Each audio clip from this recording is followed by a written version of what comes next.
Paste ஒரு spoon சேர்த்து வதக்கலாம்.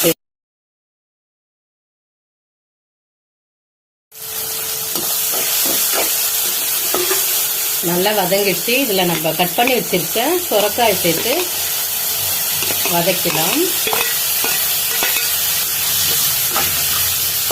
ஒரு டம்ளர் தண்ணி ஆட் பண்ணுறேங்க. கொஞ்ச நேரம் வேகட்டும். தேவையான அளவு உப்பு சேர்த்துக்கிறேன். 2 ஸ்பூன் மிளகாத்தூள் சேர்த்துக்கிறேன். நல்லா கலக்கி விட்டுக்கோங்க. ஒரு 5 மினிட்ஸ் இருக்கட்டும். மீடியம் ஃப்ளேமில் தான் இருக்குது. நான் மூடி வச்சிடுறேன், வேகட்டும். காய் வேகிறதுக்குள்ளே இந்த மசாலா அரைச்சிட்டு வந்துடலாம்.